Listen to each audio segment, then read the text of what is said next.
The crystal champagne flute exploded against the galley's polished floor, its sharp report momentarily eclipsing the powerful drone of the jet engines. Alara, the head flight attendant for Zenith Air Flight 902, stood rigid, a contemptuous smirk etched onto her features, her perfectly manicured finger aimed accusingly at the passenger occupying seat 1A. "I warned you," Alara seethed, her tone laced with pure venom. "The premium cabin is reserved for our esteemed, paying clientele, individuals who truly belong here, not for someone of your caliber." Confident in her absolute authority, she reached for the intercom, ready to summon ground security. She remained oblivious to the elegant, dark smartphone clutched in the passenger's grip, or the ominous notification now blazing across its display, a digital harbinger that would irrevocably alter her entire existence in precisely 30 seconds. Alara wouldn't merely lose her position. Her career in the entire aviation sector would be irrevocably terminated. This is the gripping account of how unchecked hubris finally confronted its formidable adversary. Soaring at an altitude of 30,000 feet, the automated entrance to JFK's terminal 4 glided open, ushering in a wave of oppressive July humidity and a woman whose appearance suggested she'd just emerged from slumber, albeit a slumber enjoyed on Egyptian cotton within a luxurious penthouse commanding views of Central Park. Serafina subtly repositioned her expansive sunglasses. Her attire consisted of a charcoal-hued hoodie, seemingly well-worn, yet in reality, it was exquisite cashmere, meticulously crafted by an exclusive Italian design house operating without a public online presence. Her form-fitting leggings were from a renowned athletic brand, her footwear consisted of rare, limited-edition designer sneakers, and her hair was gathered into an artfully disheveled bun that seemed to defy the laws of physics. For the casual observer, she might have appeared as a fatigued scholar or perhaps a dancer off-duty. However, to a discerning gaze, the platinum-tier credit card nestled within her phone cover and the understated shimmer of a prestigious Swiss timepiece on her wrist revealed a far more compelling narrative. The inclement weather outside hinted at a different reality, but no one at the Zenith Air check-in desk possessed such keen observation today. Serafina advanced towards the exclusive priority lane for first-class passengers. It lay completely vacant, an inviting path promising immediate access. To her left, the economy queue stretched endlessly back towards the terminal entrance, a slow-moving current of weary families and visibly strained corporate travelers. "Pardon me, madam," a sharp voice abruptly interjected. Serafina halted, her gaze sweeping her surroundings. A man, clad in a distinctive blue Zenith Air vest and clutching a clipboard, deliberately positioned himself directly in her way. His identification badge displayed the name Jax. His eyes weren't directed at her countenance. Instead, they were fixed dismissively on her casual hoodie. "The standard queue commences further back," Jax stated, gesturing with a thumb over his shoulder, pointedly avoiding her gaze. "This exclusive lane is strictly reserved for premium cabin travelers, those holding elite status and higher." "I am aware," Serafina replied, her voice a composed, resonant contralto, accustomed to effortlessly commanding attention in high-stakes corporate settings. "I am booked on the London flight, occupying seat 1A. Jax emitted a brief, disbelieving scoff. He subjected her to a deliberate, head-to-toe scrutiny, overtly assessing her unconventional ensemble. "Seat 1A, listen, darling.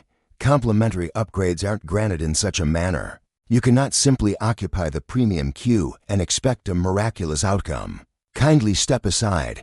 You are impeding the passage of our genuine priority clientele." Directly behind Serafina, a man impeccably dressed in a custom-tailored navy suit cleared his throat with an air of impatience. He was effortlessly maneuvering a high-end travel case, while conspicuously glancing at his luxury Swiss watch. "Is there an issue unfolding here?" he inquired, his voice sharp and authoritative. Jax's entire demeanor instantly transformed, shifting from aggressive guardian to fawning subservience. "My sincerest apologies, Mr. Sterling. Merely tidying up a minor obstruction. Please, proceed directly." He deferentially guided the impeccably dressed gentleman past Serafina, effectively pushing her aside with a dismissive gesture. Serafina felt the familiar, unwelcome flush of indignation creeping up her neck. This was far from the initial instance of her being so casually disregarded, and she knew it wouldn't be the final one. Yet, this particular day carried an undeniable, distinct significance. This day, she transcended her usual identity as Vivian Loren, the renowned tech mogul and generous philanthropist. Today, she stood as the freshly installed CEO of the formidable holding company, the very entity that had seized control of Aura Airways a mere 2 days prior. The monumental acquisition had been sealed behind closed doors in Geneva, a clandestine affair. Officially, the world wouldn't learn of it until the press release broke tomorrow morning. She held dominion over Kyle's uniform vest, his very clipboard, and even the ground beneath his feet. "I possess a valid boarding pass," Vivian declared, deliberately re-entering the queue and obstructing Mr. Wentworth's passage. She produced her smartphone, presenting the QR code with an air of challenge. "Scan it." Kyle exhaled, his sigh a dramatic, audible display of exasperation. He tore the scanner from his belt, leveling it at her phone screen with the menacing precision of a drawn weapon. "Should this device register red," he warned, "security will promptly escort you from the premises." Beep, a gentle, yet undeniably affirmative, green light illuminated. Kyle's gaze fixated on the display. "Passenger Lauren V, Seat 1A, status, invitation only." He blinked, a flicker of disbelief crossing his face. The automated system spoke an undeniable truth. Yet, his ingrained bias roared louder than the irrefutable technological evidence. He grudgingly returned the scanner, his expression curdling with resentment. "The machine must be malfunctioning," he muttered. "Or perhaps," he added, a sneer in his voice, "someone manipulated the system." He offered no apology, no assistance with her luggage. Instead, he merely gestured curtly towards the check-in counter. "Proceed," he commanded, "but don't anticipate the same level of courtesy you've received from me once you're beyond this point." Vivian glided past him, her features betraying no emotion. "I do not anticipate pleasantries, Kyle," she softly articulated as she moved by. "I demand proficiency, and it appears we are already operating at a significant shortfall." She advanced towards the security checkpoint, her intellect already meticulously documenting the encounter. First infraction. Her strategy was straightforward, a covert assessment as a mystery passenger. The executive board harbored deep anxieties regarding plummeting service evaluations and persistent accusations of prejudice plaguing Aura's transatlantic flights. They required irrefutable evidence. Vivian, her youthful appearance and unassuming attire rendered her the ideal undercover operative. She navigated security with effortless ease, TSA pre-check, indifferent to her casual hoodie, allowed her swift passage to the exclusive Aura first-class lounge. The lounge's receptionist, a bright-eyed young woman named Sarah, scanned Vivian's boarding pass and offered a truly warm smile. "Welcome, Miss Laurent. A private cabana is available should you wish to refresh before your flight, or our dining area is currently featuring a delectable lobster bisque." At last, Vivian mused, someone performing their duties with competence. "Just a secluded corner seat and some sparkling water, please," she requested. She settled into the lounge's furthest recess, her gaze keenly observing her surroundings. The lounge itself was a haven of plush beige leather and soothing jazz melodies. Business executives conversed in hushed whispers about impending corporate fusions. Affluent women subtly repositioned their opulent adornments. Vivian unlatched her laptop, not a conventional MacBook, but a profoundly customized device. This secure terminal served as her instrument for sophisticated corporate intelligence gathering. With a focus on preemptive action, she commenced drafting a detailed report. Its subject, ground staff performance evaluation. JFK terminal for employee, Kyle, incident at check-in. Exhibiting profiling behavior predicated on passenger attire. Manifested discriminatory refusal of service. Displayed aggressive conduct. Recommendation, immediate dismissal. She pressed save, one objective accomplished. However, the true crucible of her mission awaited within the flight experience itself. Aura Airways boasted extensively about its skies of gold service. The cabin crew assigned to the London route was purportedly the pinnacle of their operational excellence. The elite of the elite, A crisp announcement resonated through the cabin speakers. "Attention, passengers, Aura Airways Flight 902, bound for London Heathrow, is now commencing boarding. First-class travelers are invited to proceed to Gate B12. Alara snapped her laptop shut. A slow, deliberate breath filled her lungs. A premonition settled over her. The real turbulence would begin long before the aircraft left the ground. The jet bridge offered a cool, sterile embrace, a blend of aviation fuel and recirculated air. Alara descended the gentle slope. Her pulse remained a steady rhythm, yet every one of her senses was acutely sharpened. Just ahead, Mr. Sterling, the familiar face from the check-in queue, strode forward. His voice boomed, a loud complaint into his phone about the undesirables in the priority queue. At the entrance to the aircraft, two flight attendants stood poised like vigilant guardians. One was a youthful woman, her blonde hair framing a visibly anxious expression, named Lena. The other was the purser, the formidable head flight attendant. Her name tag declared Captain Thorne. Captain Thorne herself was a masterclass in rigid, almost militaristic, presentation. Her uniform was impeccably tailored, stretched to its absolute limit. Her scarf was cinched into a knot so unforgivingly tight, it appeared to cause discomfort. Her hair was sculpted and shellacked into an unyielding helmet of hairspray. Her smile, a mere contortion of the lips, failed to ignite any warmth in her gaze. It served as a formidable barrier, rather than an inviting welcome. "Welcome aboard, Mr. Sterling," she intoned. Captain Thorne's voice softened, almost a purr, as the suited gentleman drew near. She performed a subtle, almost deferential, curtsy. "It is truly a pleasure to welcome you back. Seat 2A, your usual, I presume. Allow me to relieve you of your jacket." "Good to see you too, Captain Thorne. Ensure the champagne flows freely." "It's been quite a week," Sterling muttered, a low growl, as he disappeared into the cabin. Alara advanced to the entrance. Captain Thorne's carefully constructed smile evaporated. It didn't merely diminish. It was utterly erased. Her gaze flickered to Alara, then swept past her, meticulously searching the jet bridge for additional rivals. Discovering no one else directly followed Alara, her eyes snapped back, a clear flicker of irritation crossing her features. "Boarding pass," Captain Thorne commanded, her tone devoid of pleasantries. No outstretched hand, no cordial greeting, not even a simple hello. Alara extended her phone once more. Captain Thorne, however, made no immediate move to scan it. Her eyes scrutinized the screen, then shifted to Alara. "This," she stated, a hint of disbelief in her voice, "is a first-class boarding pass." "Indeed," Alara affirmed. "I'm certain you've made an error," Brenda declared, her tone condescending, like one addressing a misbehaving child. "No one on the upgrade roster was cleared today. The entire cabin is completely occupied. Your seat is likely in premium economy, and the application is experiencing a malfunction. The economy section is located down the second aisle on your right." "I acquired this specific seat," Alara stated, her voice growing firm, "at full price." "Consult your passenger manifest," Brenda scoffed, an unpleasant sound for a service professional.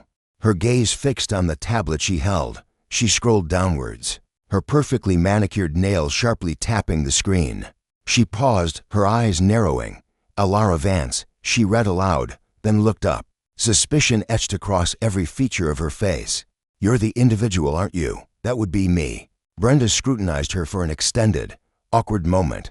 Her eyes swept over the hooded sweatshirt, the athletic shoes, then Alara's skin, her deep complexion starkly contrasting with the cabin's light-colored interior. "Very well," Brenda uttered, barely masking her disdain. "I require proof of identity." "And the credit card utilized for this flight reservation? Is that truly standard protocol?" Alara inquired. "You didn't request Mr. Sterling's credit card, did you?" "Mr. Sterling is a recognized frequent traveler," Brenda retorted sharply. "We must exercise caution regarding potential fraud. It's been widespread recently, individuals illicitly acquiring miles with compromised cards. Do you comprehend?"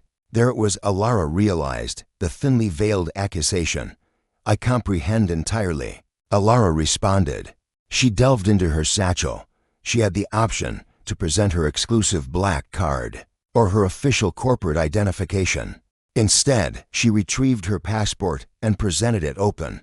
Brenda seized it, meticulously examining the photograph, then comparing it to Alara's face. She rapidly turned the pages, observing entry stamps from Tokyo, Dubai, Singapore, and Zurich. This discovery appeared to intensify her irritation. A woman of her appearance shouldn't be journeying so extensively. Fine, Brenda conceded, thrusting the passport back. Your seat is 1A, to the left. Endeavor not to disturb the other travelers. Their purpose here is repose. Alara retrieved her passport. I shall make every effort, she stated, then proceeded into the opulent first-class cabin.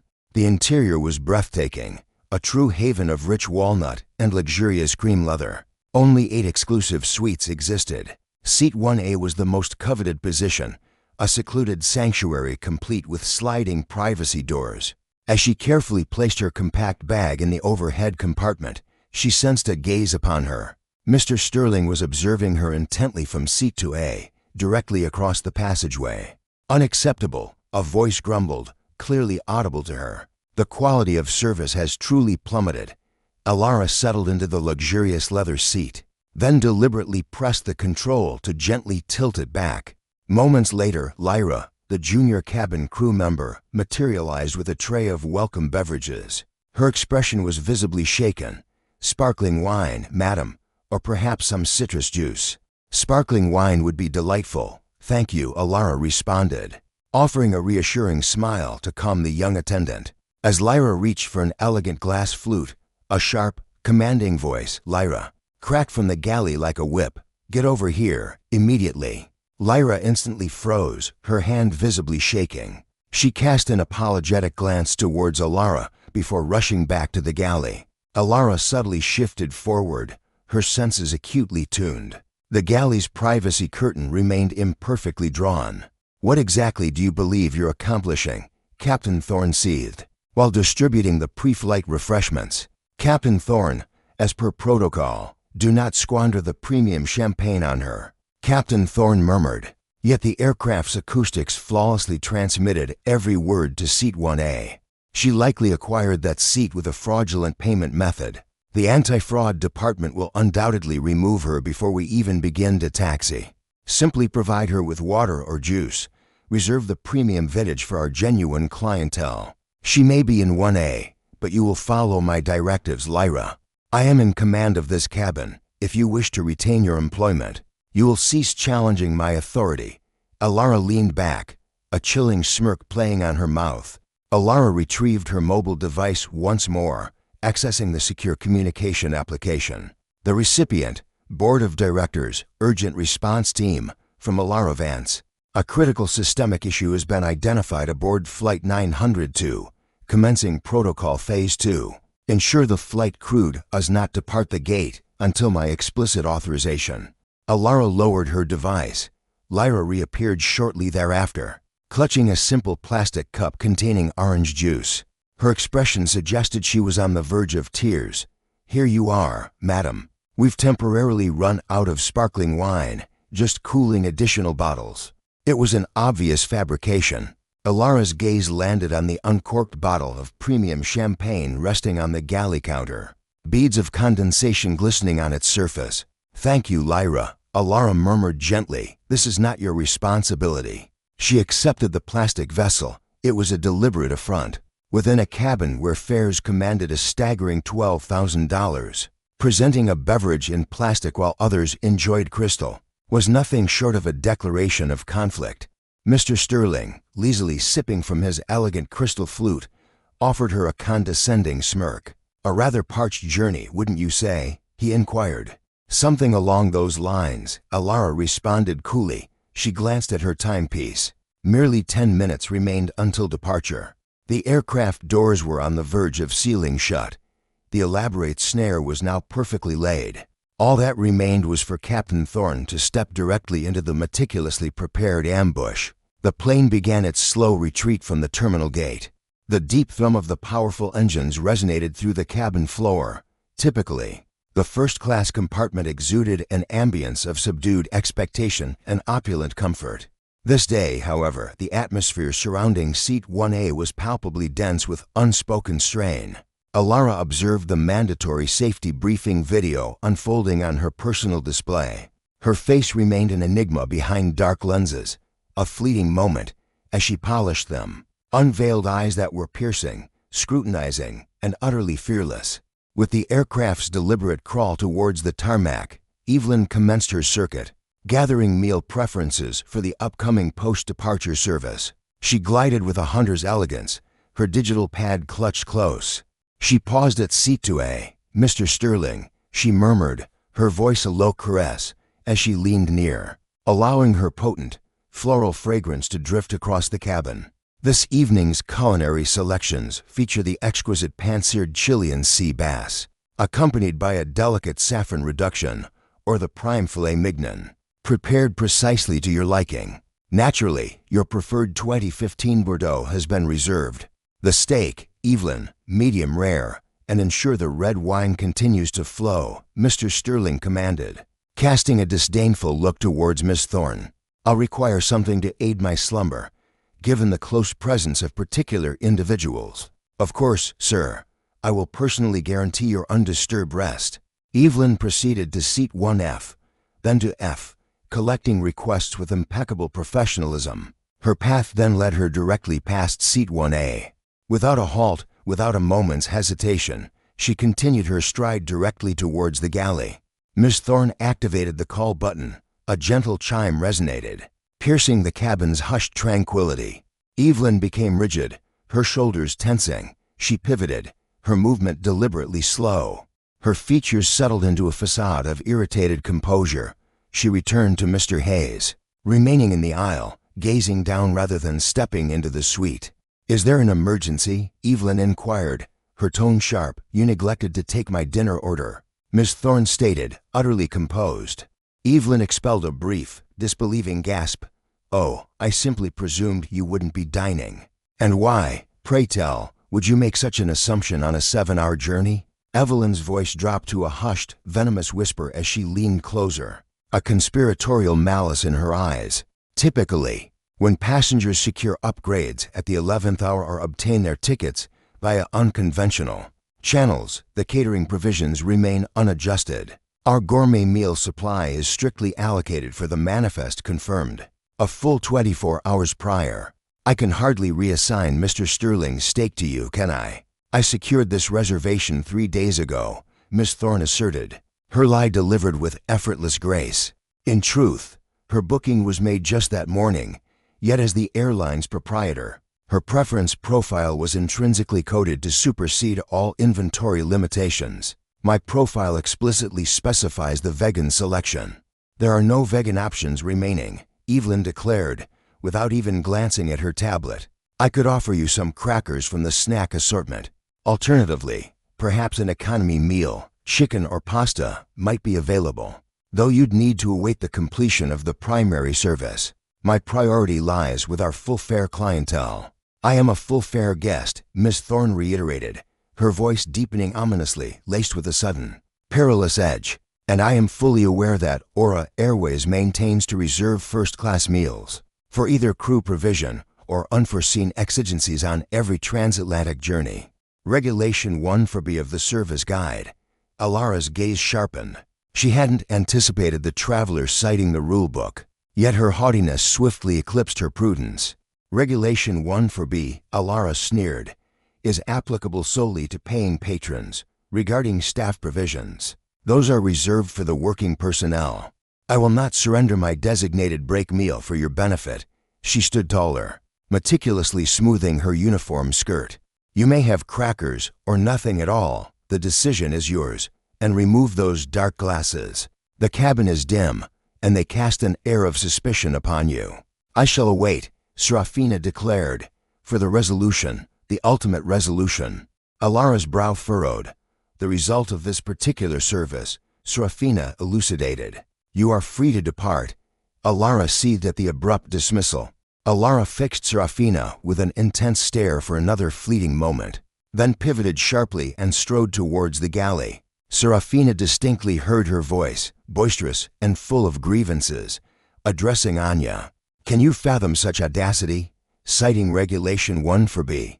She likely once cleaned aircraft or performed similar tasks. That must be how she acquired such knowledge. Keep a vigilant watch on her, Anya.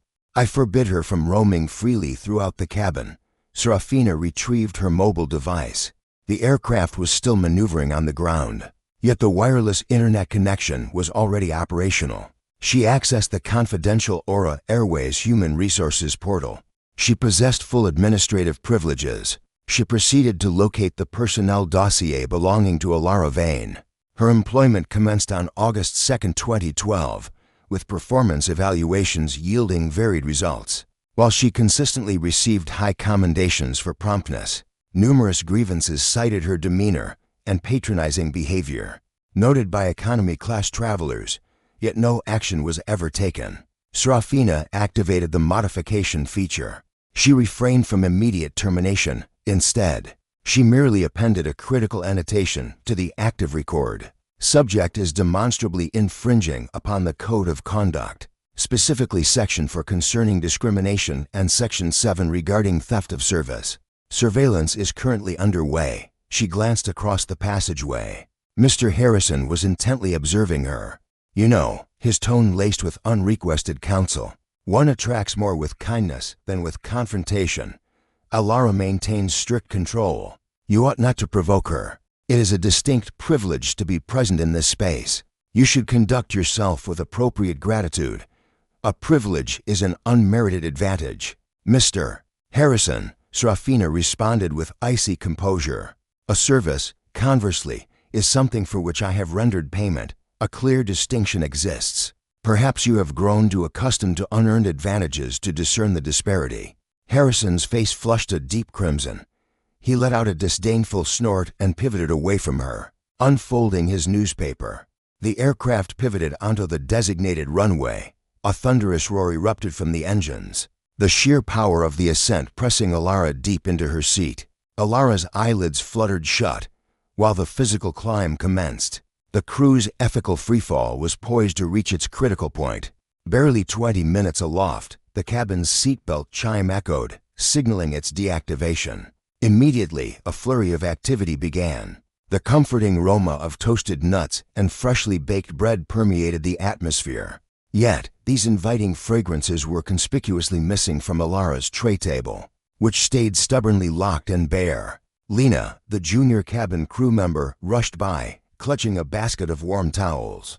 Lena's gaze flickered to Alara, then darted towards the galley where Thorne observed with predatory intensity. Lena gnawed at her lip, her eyes silently begging for absolution. As she bypassed seat 1A without extending the courtesy of a towel, Alara registered the slight, complicity born of silence. Her mind echoed, fear may be a motive, but it is never a justification. Then the inevitable occurred. Mr. Sterling rose from his seat, intending to visit the lavatory. He instinctively patted his jacket, then his trousers, a furrow deepening on his brow. His search extended to the seat's side compartment, followed by a frantic rearrangement of cushions. His actions grew increasingly desperate. Thorne, he bellowed, his voice sharp with alarm. Thorne materialized beside him instantly. Mr. Sterling, what seems to be the trouble? My timepiece, he stammered, his voice escalating into a frantic pitch. My Patek Philippe. I removed it immediately after liftoff, seeking comfort. I placed it precisely here, on the central console. It's vanished. A chilling hush descended upon the cabin. A Patek Philippe could command a price ranging from $50,000 to $500,000. This was no mere adornment. It represented a substantial fortune. Thorne's complexion drained of color, then hardened into a mask of resolve. Are you absolutely certain, sir? Absolutely certain, he retorted, jabbing a finger towards the compact cocktail table.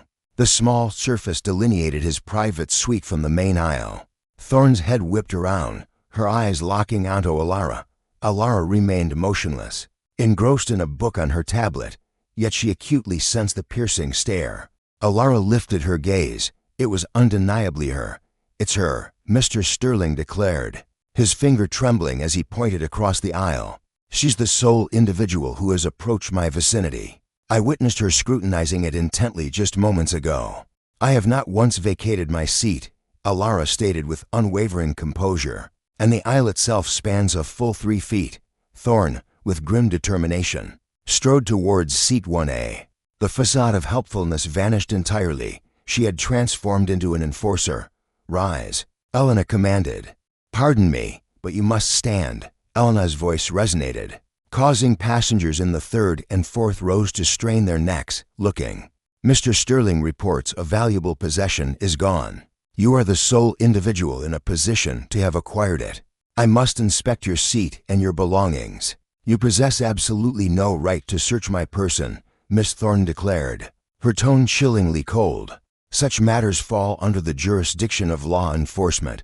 Should you accuse me of larceny, be ready to face the severe legal repercussions of your error. As the lead flight attendant on this aircraft, I oversee cabin security. A pilferer poses a direct threat to safety," Elena asserted, improvising wildly, desperate to appease her influential passenger.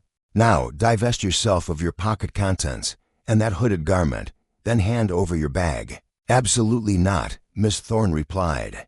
"Should you refuse to comply," Elena warned, "I will instruct the captain to have you restrained. We carry restraints for disruptive travelers. Do you wish to disembark in London in shackles, or would you prefer to return the timepiece now? And perhaps we will forego pressing charges?" "I do not possess the watch, Elena, you deceiver," Mr. Sterling roared. "She has it. Observe her. She likely engages in this as a profession, orchestrating airport cons. She muscled her way into the priority queue, then onto the aircraft, and now she's plundering our possessions." Elena extended her arm, seizing Miss Thorne's handbag from the already open overhead compartment. "Do not lay a hand on that," Miss Thorne commanded. It was not a request. It was an absolute directive. Elena disregarded the warning. She appended the bag's contents directly onto Miss Thorne's lap. A portable computer, a power adapter, a compact cosmetic set, and a billfold tumbled forth. "No timepiece. It's concealed within her pockets," Elena spat. "Sarah, summon the captain. Inform him we face a level to security incident, larceny, and insubordination."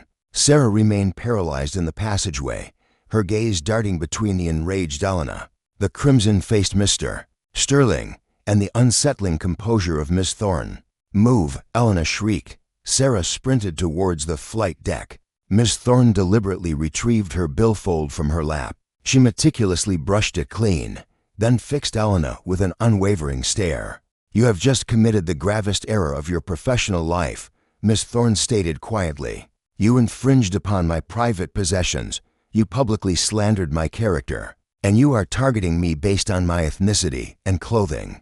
I am profiling you based on your conduct," Elena roared. "You are out of place here." Abruptly, the cabin intercom sputtered to life.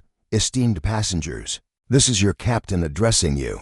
The voice was profound and solemn. "We have received intelligence of an unrest in the forward section of the aircraft. I request that all individuals remain securely seated with their safety belts fastened."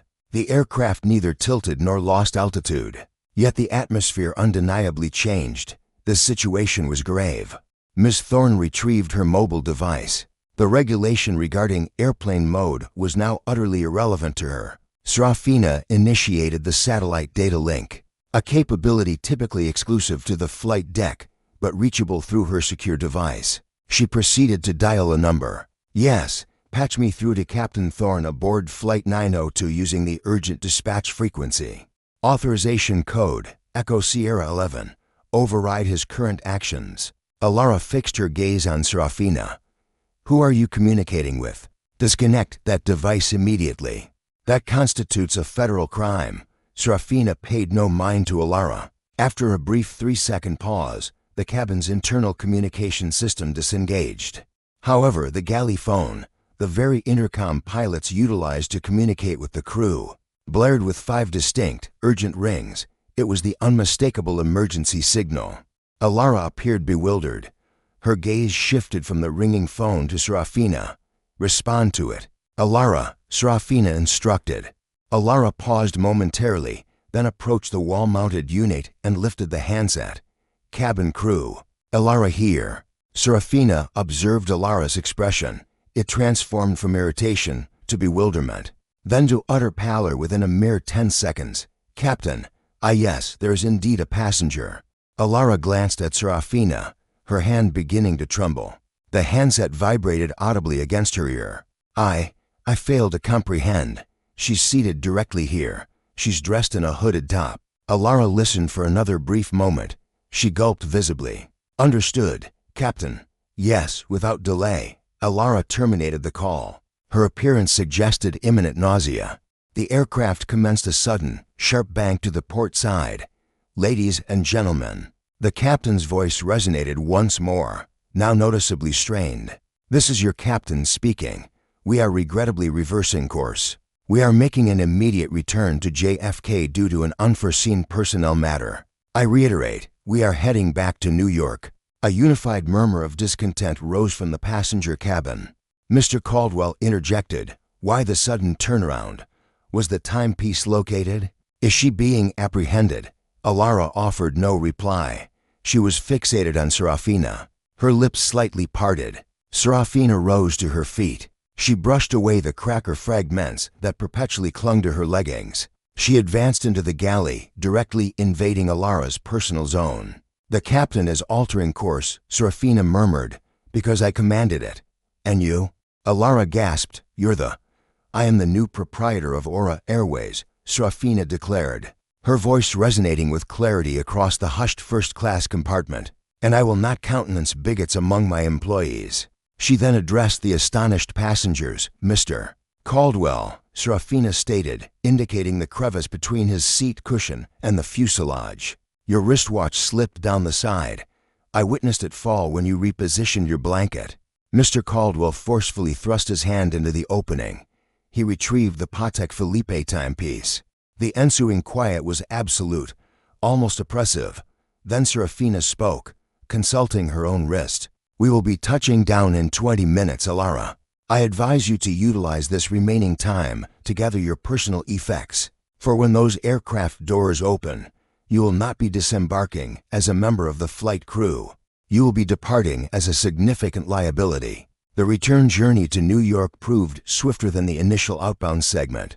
Yet within the cabin, time appeared to distend into an excruciating perpetuity. The ambience within the first-class section had transformed from that of an intimate, upscale cocktail gathering to the solemnity of a funeral vigil. The stillness was profound. A chilling silence descended.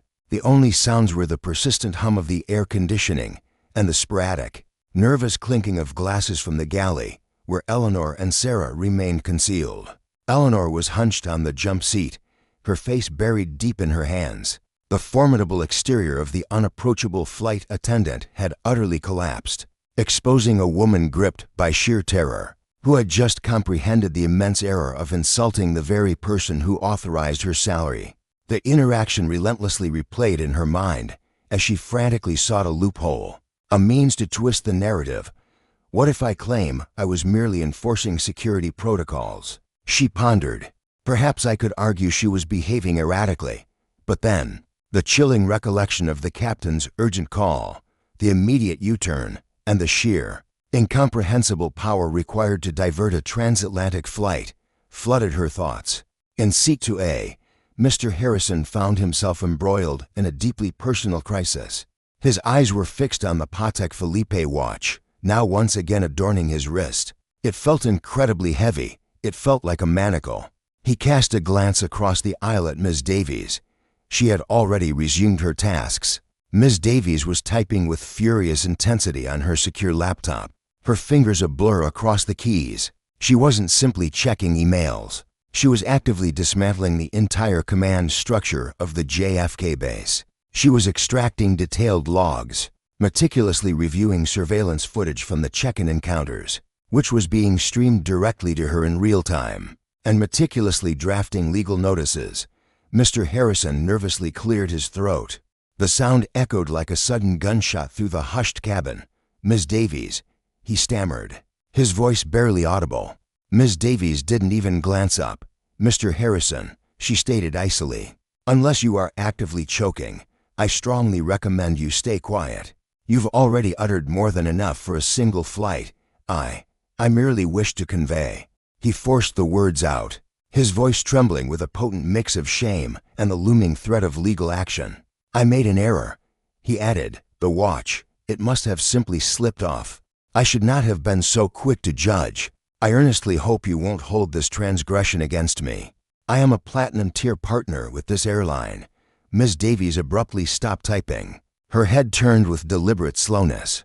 She slowly lowered her sunglasses. Her piercing dark eyes fixed him, unmoving, to his seat.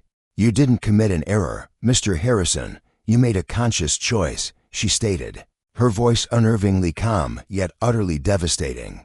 "You chose to conclude that a black woman in a simple hoodie could only be a thief. You chose to incite the crew against me. You chose to demean me because my very presence shattered your preconceived notions." "I didn't intend it that way," he weakly countered. "You intended precisely that," she sharply interrupted. "And as for your platinum status, I wouldn't give it another thought." Mr. Sterling's jaw went slack. "You absolutely cannot do this," he exclaimed. "I invest $200,000 annually with this carrier, and I personally spent $4 billion acquiring it." "Ms. Thorne retorted, her gaze returning to her display. "I believe my influence carries greater weight." "Savor these last moments in first class," Ms. Thorne declared. "Your journey back will be with an alternative airline. I've heard the coach service to New York offers quite reasonable fares." Mr. Sterling sank into his seat, utterly vanquished. The other first-class travelers, who had observed the confrontation with stunned expressions, instantly feigned slumber or buried themselves in their reading. No one wished to face the same fate. The intercom suddenly buzzed to life. "Cabin crew, prepare for landing," Captain Davies' voice announced, heavy with weariness. As the aircraft pierced through the cloud cover, the Manhattan skyline emerged on the horizon, a formidable and somber silhouette. Typically, returning to the gate was a standard procedure. But the moment the plane's wheels met the tarmac, passengers sensed an anomaly. They weren't heading towards a conventional gate. Instead, they were guided to an isolated stand, far removed from the main terminal, and a glance out the window revealed the reason. A procession of dark SUVs stood poised on the tarmac. Beside them, to Port Authority police vehicles pulsed with silently flashing lights. Arrayed before the vehicles was an assembly of individuals in impeccably tailored business attire, their expressions grim and resolute. Ms. Hayes cautiously peered through the small window in the galley door. A chill shot through her veins. She instantly identified the woman leading the contingent. Below, on the ground, stood Director Blackwood, the global head of human resources for Aura Airways. This was a figure notoriously dubbed the Grim Reaper by the staff, appearing exclusively for widespread redundancies or high-level dismissals. "Oh God, Ms. Hayes breathed, a terrified whisper. "Blackwood is here." Ms. Evans wept in silence, her voice barely audible. "What are we to do, Ms. Hayes?" Ms. Hayes retorted sharply, silence, though the command lacked any genuine anger. "Adjust your scarf, maintain your posture, and refute every accusation," Ms. Hayes instructed. "It's her testimony versus ours. We are entitled to union representation." The aircraft settled to a complete stop, its engines gradually powering down, and the fastened seatbelt indicator extinguished. Ordinarily, a scramble for luggage would ensue, but on this day, not a single person stirred. The occupants felt as though they were spectators in an unfolding drama, eager to witness its conclusion. The forward cabin door swung open. Captain Davies emerged from the flight deck. His gaze swept over Ms. Hayes, then settled intently on Miss Thorne. Uttering no words to his crew, he proceeded directly to Miss Thorne's seat. "Miss Thorne," Captain Davies stated, doffing his cap, "our destination has been reached. The airstairs are now in place. Director Blackwood awaits your presence." Miss Thorne released her seatbelt. Rising to her feet, she extended her limbs. She retrieved her carry-on, the very one Ms. Hayes had emptied. "My gratitude, Captain," she acknowledged. "Your piloting was exemplary. I reviewed the cockpit voice recorder data during our return. You attempted to challenge Ms. Hayes' threat assessment 3 separate times before she fabricated details regarding my conduct. You are absolved." Captain Davies exhaled slowly, a breath he appeared to have held for an eternity. "Thank you, Mum," he replied. Miss Thorne then pivoted towards the galley. Ms. Hayes, Ms. Evans, collect your belongings. You're accompanying me. We have post-flight inspections to conduct. Ms. Hayes attempted to protest, clutching at protocol as if it were a lifeline. No, Ms. Thorne. She insisted, you cannot, for you are no longer assigned to this aircraft. Depart. She advanced towards the gaping doorway, the crisp New York breeze caressing her skin. As she emerged onto the metallic steps, a flurry of camera flashes erupted. Inside the terminal, travelers and ground personnel alike captured the scene. The Sovereign had returned to her domain, and retribution was imminent.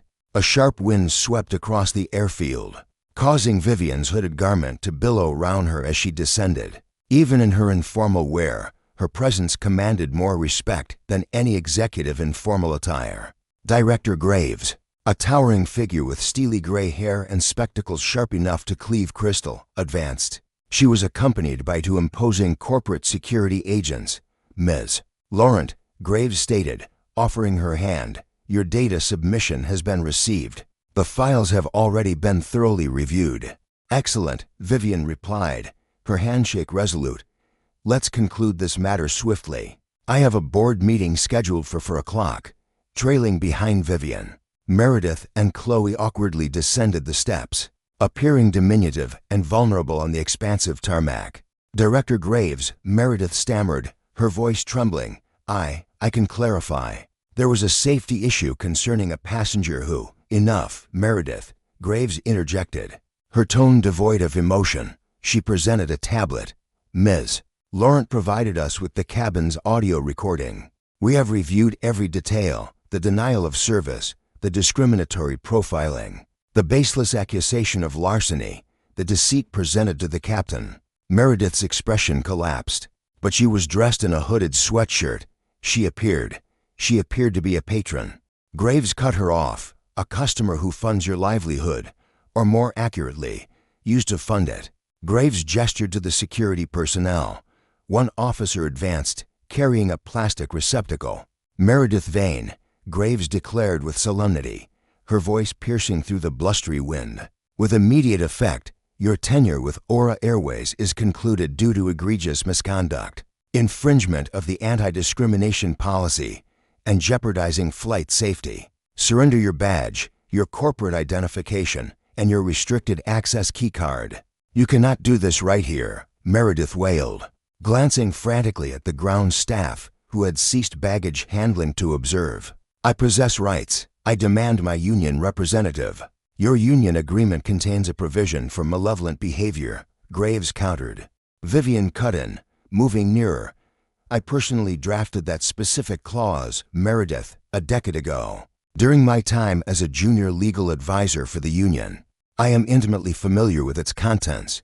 You relinquished your right to representation the instant you deceived the captain to provoke an unwarranted detention. Meredith's gaze fixed on Vivian, truly seeing her for the very first time. She perceived the sharp intellect, the undeniable authority, and the utter absence of compassion in Vivian's gaze. With hands that quivered, Meredith detached her wings, the gleaming silver insignia she had proudly displayed for 12 years. She let them fall into the plastic receptacle, followed by her identification, and then her key card. You are now unlawfully present within a restricted zone, the security officer declared. We will accompany you to the public section of the terminal. Your personal belongings from your locker will be dispatched to you by mail. And Chloe? Vivian inquired. Vivian turned her attention to the junior flight attendant. Chloe was now weeping without restraint. I apologize, she choked out. I am truly sorry. I was simply terrified of her, she confessed. She would have ensured my dismissal if I had disobeyed. Vivian scrutinized the young woman. She discerned apprehension, not ill intent. Yet apprehension posed a significant hazard in aviation. Director Graves, Vivian stated, Chloe will be suspended for a period of 3 months without remuneration. Chloe lifted her head, astonished. She had not been terminated. Throughout that duration, Vivian proceeded. You are required to participate in the compulsory sensitivity re-education program. Furthermore, you will re-enroll in the assertiveness training course designed for cabin personnel. It is imperative you grasp that your primary obligation lies with the passengers. and the aircraft's security, not with a domineering senior purser. Succeed in this trial, and a probationary return is granted. Fail, and your tenure here concludes immediately. A soft thank you escaped Chloe's lips. Her gratitude was immense. Don't offer your thanks just yet, Vivian cautioned. These coming 3 months will be the most arduous period of your existence. Precisely then, a sudden disturbance erupted from the terminal doors near the gate. A man was being escorted down the stairs by a different security team. It was Kyle, the gate agent. He appeared utterly bewildered and enraged, his clipboard still firmly in his grasp. The moment his gaze fell upon the tarmac seen the ominous black SUVs, the distraught flight attendants, and the woman in the hoodie standing beside the director of HR, he froze instantly. What exactly is transpiring? Kyle demanded, his voice laced with urgency. I was in the very middle of boarding the London flight. For what reason am I being forcibly brought down here? Vivian pivoted, her attention fixed on him. She then deliberately removed her sunglasses, revealing her full gaze. Greetings, Kyle, she stated. Do you remember me? I am the disruption in the system. Kyle's eyes widened perceptibly. He then glanced at Meredith, who was being escorted away, her face wet with tears. His eyes met Vivian's. The crushing realization descended upon him like a physical impact. You are the one, he stammered, his words catching. And the owner, Vivian interjected, her tone precise. Director Graves. Graves then took a decisive step towards Kyle. Kyle Miller, we have thoroughly reviewed the CCTV footage of your check-in interaction. You denied a valid first-class passenger access to the priority lane, openly mocked her appearance, and deliberately delayed her boarding without any justifiable reason. You are dismissed, but she was merely wearing a hoodie, Kyle protested. Kyle's voice escalated into a shout, echoing Meredith's earlier justification. How was I ever to discern she was the CEO? Vivian advanced, closing the distance between them. That, Kyle, is precisely the crucial point.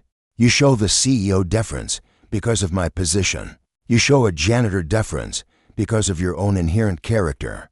You have unequivocally failed the character assessment.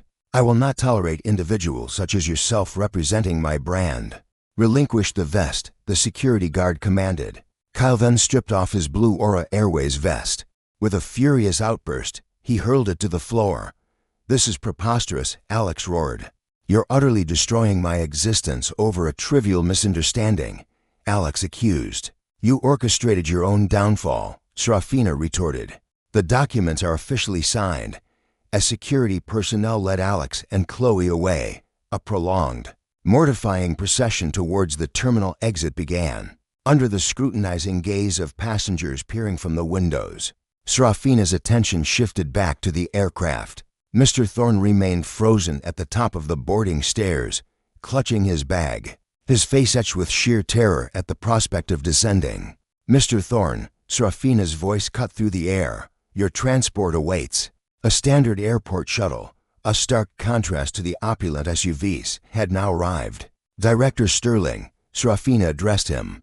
See to it that Mr. Thorne is escorted directly to the curb, and ensure his name is red-flagged within the Alliance network. I forbid him from ever flying with any of our affiliated carriers. It shall be handled, Ms. Vance. Srafina inhaled deeply, the sharp scent of jet fuel filling her lungs. The aroma was undeniably that of triumph, yet her mission was far from complete. She retrieved her mobile device.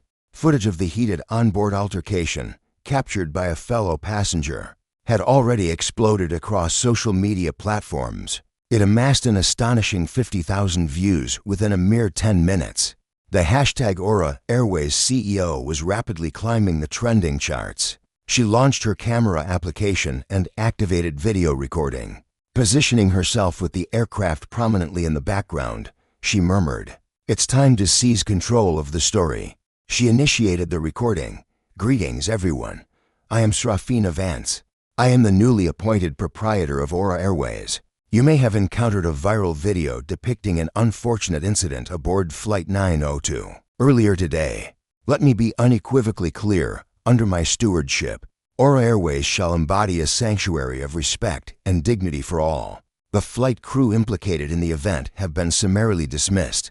The individual passenger responsible for fabricating accusations has been permanently barred. We are undertaking a thorough cleansing of our operations. Should you ever encounter any form of discrimination aboard my aircraft, report it to me directly. My ears are open, and to my dedicated staff, extend every passenger the courtesy and respect due to an owner, for you can never truly know who might hold such influence. She ceased recording and dispatched the message. All right, Serafina declared to Sterling. Summon the vehicle. I require a refreshing shower, a proper meal, and an entirely new flight crew. My journey to London still awaits. A standby crew will be prepared within the hour, Ms. Vance, Sterling affirmed. Opening the door of the lead SUV, Serafina settled into the luxurious leather seat as the motorcade departed, leaving behind a bewildered airport staff and the utterly disgraced former employees. At last, a faint, contented smile graced her lips. Karma hadn't merely struck, it had made a grand, first-class entrance. The repercussions weren't merely a ripple, they were a devastating tsunami. As Alara's luxury SUV arrived at her Manhattan penthouse, the hashtag Aura Airways had already exploded across social media. The viral footage, showcasing Serafina's contemptuous expression and Mr. Caldwell's furious denunciations, had amassed over 40 million views, overshadowing even major sporting events and online trends. Yet, the true turmoil unfolded away from public eyes. The following morning, Aura Airways stock plunged 4% at the market's opening, as investors reacted with apprehension to the sudden instability. However, by midday, it had staged a remarkable recovery, closing 12% higher. The reason? A public hungry for vindication. Alara's self-recorded video, captured on the tarmac, had transformed into a powerful declaration for a new age of corporate responsibility. Alara's actions extended far beyond the airport. Just 2 days later, she summoned an urgent, company-wide meeting at Aura's corporate headquarters. She displayed Leo's check-in security footage on a colossal screen, dominating the room like a cinema. This, Alara declared to the gathered executives, is draining our finances, not due to a lost customer, but because we have forfeited our integrity. We are undergoing a complete brand transformation, an end to exclusionary luxury. Our new guiding principle is excellence for everyone. That very day, she dismissed 3 regional managers who had disregarded earlier grievances concerning Serafina. The message resonated unequivocally: corruption begins at the top, and Alara was ruthlessly excising it. For Serafina Vance, retribution arrived with shocking speed, ferocity, and public exposure. A mere week following the scandal, she found herself interviewing for a low-cost airline specializing in routes to party vacation spots. This represented a profoundly humiliating demotion from Aura's prestigious first-class transatlantic flights. Nevertheless, she desperately required the income. The interviewer, a young man sporting a nose ring, scrutinized her resume, then shifted his gaze to her face. A significant silence followed.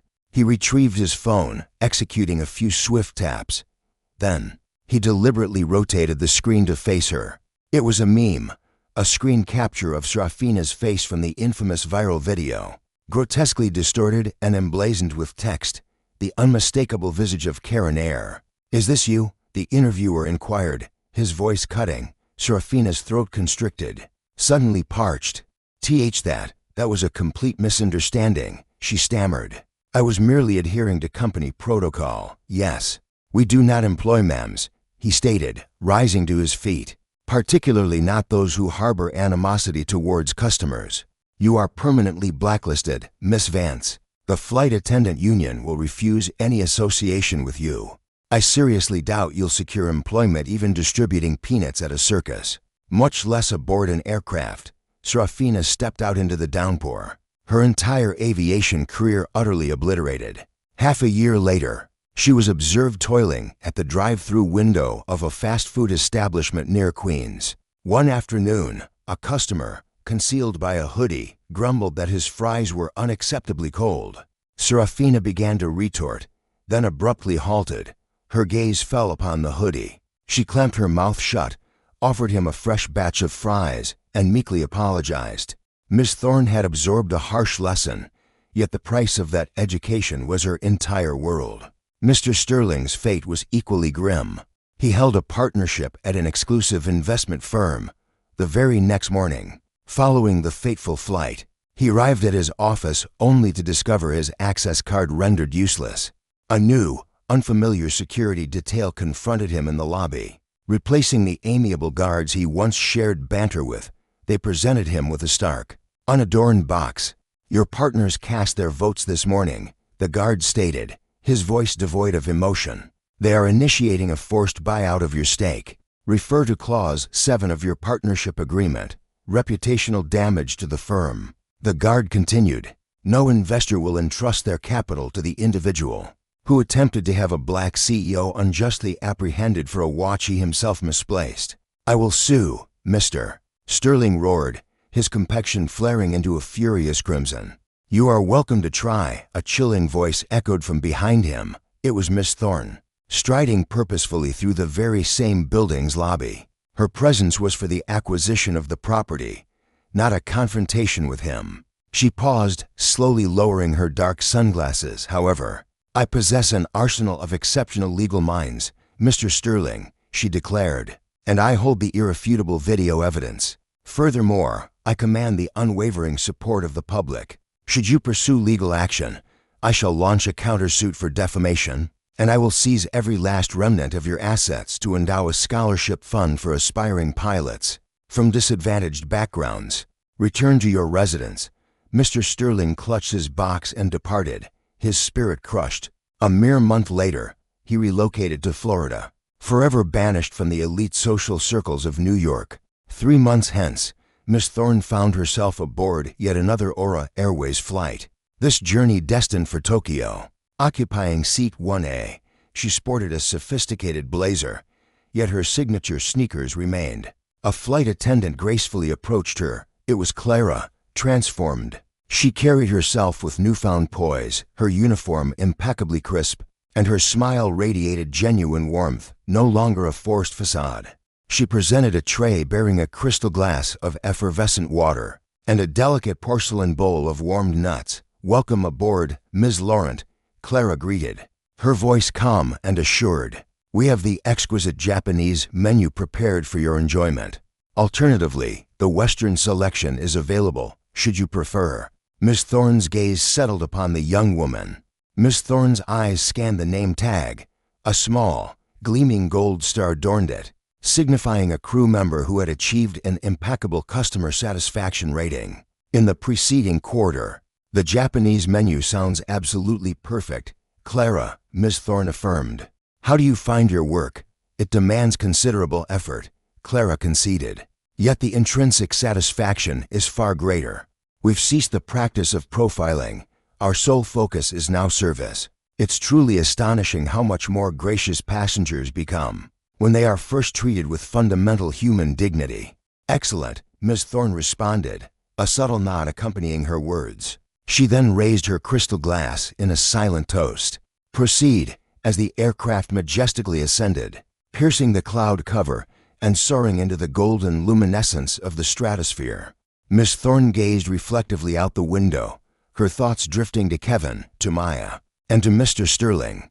Their entire existence had been constructed upon the flawed premise that they were the ultimate gatekeepers, empowered to dictate who was worthy and who was to be excluded. They tragically overlooked the fundamental law of physics: what ascends inevitably descends. Yet, for individuals who maintain their composure, even soaring at 30,000 feet, the heavens themselves pose no boundary. Alara Vance finally allowed herself to truly unwind, her eyelids gently closing. The harrowing turbulence had ceased. Thus, Alara Vance masterfully transformed what began as a nightmarish journey into an unparalleled demonstration of righteous retribution. This incident stands as a stark, unforgiving lesson. One can never truly discern the identity of their interlocutor. That unassuming figure in the hooded garment could very well be the proprietor of the entire edifice. The reserved individual occupying the corner seat might, in fact, hold the reins of your professional destiny. Hubris proves an exceptionally burdensome load, one that will inevitably be confiscated at the boarding gate. Serafina and Orion discovered through bitter experience that integrity remains the sole true measure of worth. Should this narrative of soaring justice and immediate retribution have captivated you, we implore you to obliterate that like button. Your engagement is crucial for the channel's expansion. Ensure you disseminate this video to anyone requiring a poignant reminder of compassion, and activate the subscription bell to guarantee you never overlook another compelling tale. Next week, prepare for an astonishing saga involving a landlord's attempt to dispossess a tenant, only to confront the revelation that the tenant held the very mortgage. This is an event you absolutely cannot afford to miss. We extend our gratitude for your viewership